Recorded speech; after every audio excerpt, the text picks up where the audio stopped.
Alright, so once again, this is kind of one of those things where there's a whole bunch of related sims, like Elvendale, Elfhaven, MerHaven, Netherin. These are obviously connected, potentially built by the same developer. Um, but since these documentaries are modular, I'm just going to try to do one sim at a time instead of taking them as a whole collected work.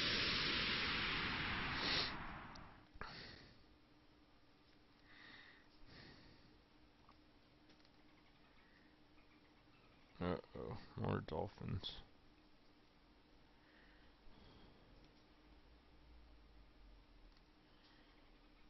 So, bird's eye view here.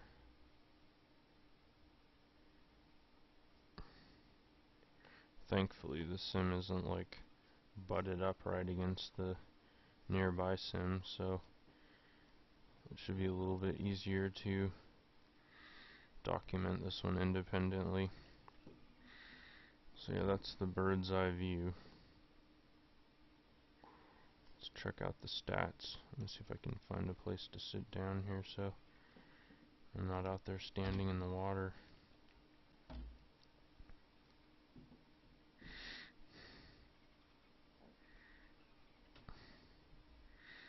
There's a lot of prims on this land, a lot of sculpts, so it's really lagging me up. Luckily it seems to be loading pretty fast.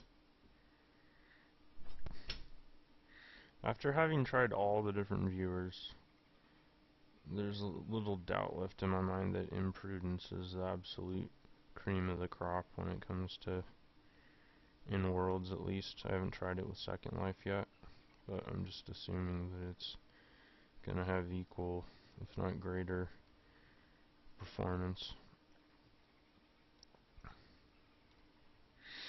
Yeah, okay, so let's get this basic land stats.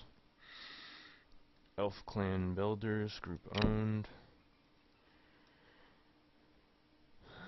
Elf Clan lands, some kind of elf thing going on. People obviously take their elves very seriously.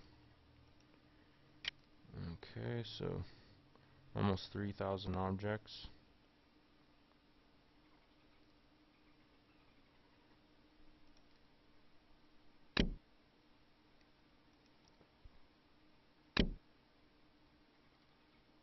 It's kind of interesting how developers will build or buy an entire sim and then only develop a little part of it. I think it's interesting to bring it up because basically if you buy a small piece of land, you can build next to nothing on it because you really, your capacity for prims is very small. And yet when you buy a larger piece of land, you're not really buying it for more prims necessarily. You're buying it because you want to have a lot of space to develop to create like a realistic environment. So it's kind of interesting. It's like the prim count doesn't really scale because I really haven't seen a single sim that takes advantage of the entire prim capacity. Like to come to a sim that was like maxed out on objects, like had 45,000 prims on it, would be kind of very atypical.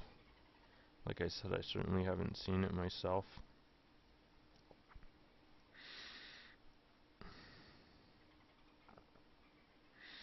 So that's cool. They've got a little map here. Sometimes these are dynamic. It could just be a screenshot, but it could be scripted as well, so that it basically updates frequently to reflect sort of the... I'm guessing these are probably all the sims that are owned by this elf group. That'd be my guess.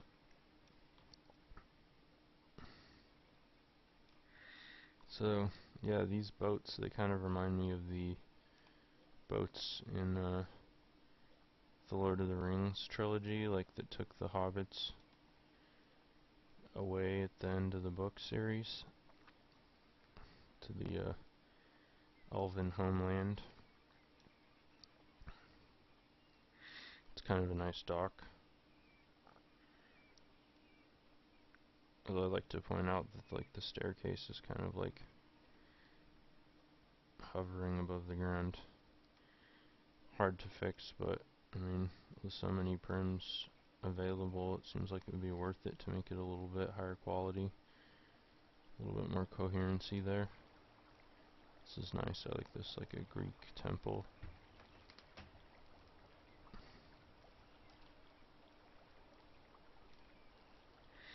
Although there's nothing really inside.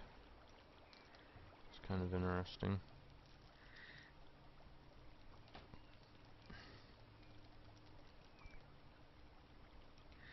Well, that's cool. You click on this and it changes the transparency.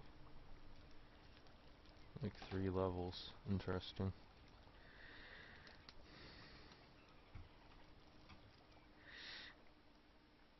So yeah, like, there's kind of an awesome temple there, and yet there's nothing really going on inside. Kind of curious. I expect there to be something inside.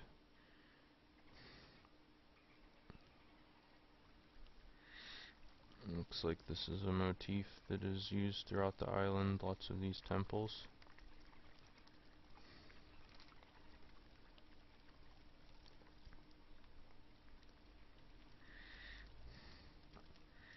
And all of them seem to be empty.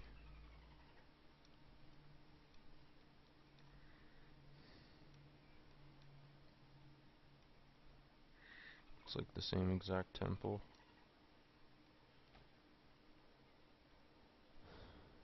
Looks like a mermaid or a merman. Like Poseidon. That's cool, that like ribbon or whatever that is. It's pretty cool looking. I'm sensing something underwater here. Oh yeah, underwater city. I love underwater cities. It's like Atlantis. I mean, seriously, who doesn't love underwater cities?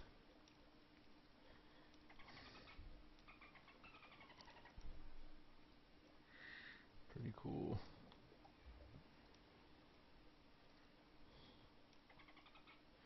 So surprisingly, this underwater city is even more well furnished than the temples above ground. I'm not a bit curious. Animations aren't really working for me. Looks like there's a tower up here, maybe.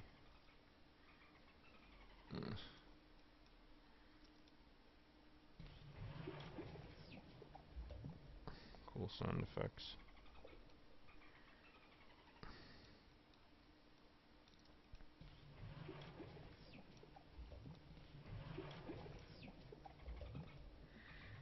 Kind of a Star Trek sound effect.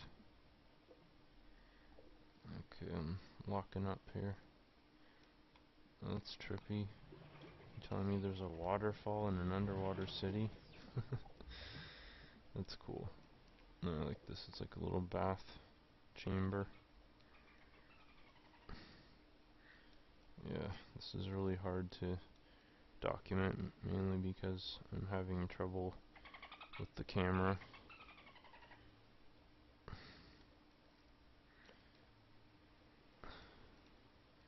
Yeah, so anyway, this is very like Nemo-esque, 20,000 Leagues Under the Sea.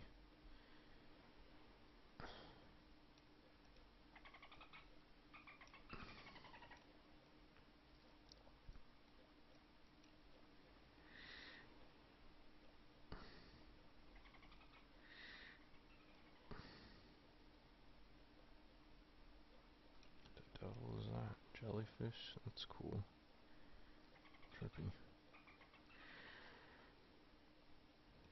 Yeah, so that was probably the highlight of the sim, I'm thinking. I like these seahorses. Like literal seahorses. It's pretty cool.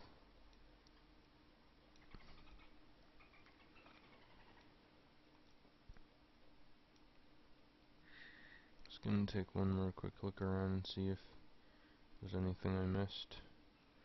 This totally looks like a perfect opportunity for a hidden cave behind the waterfall.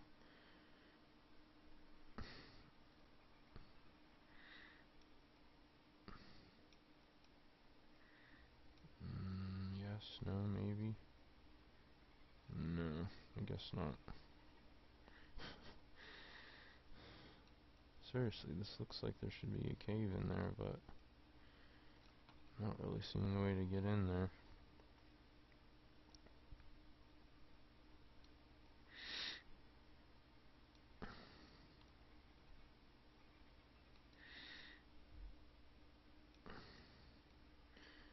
Yeah, so pretty nice little sim. I like it. Definitely the underwater city is the coolest part. I mean, this is awesome.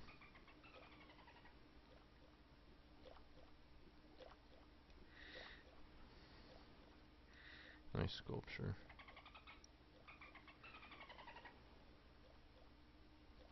The only thing I would say about this sim is that, like, clearly it's an elven sim and it's supposed to be, like, all about elves, but really it's not very true to form or canon in that respect. Like, these are Greek temples and, like, very Greek themed, as is this sort of Poseidon character, and then there's an underwater city that's sort of Atlantean.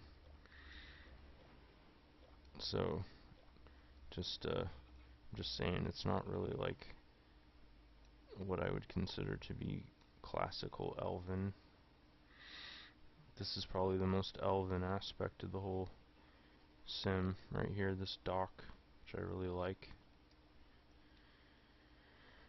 So yeah, that's MerHaven, which, I mean, obviously the sim name is sort of a dead giveaway that even though it's part of an elven sim complex, it actually quite specifically has to do with mer people.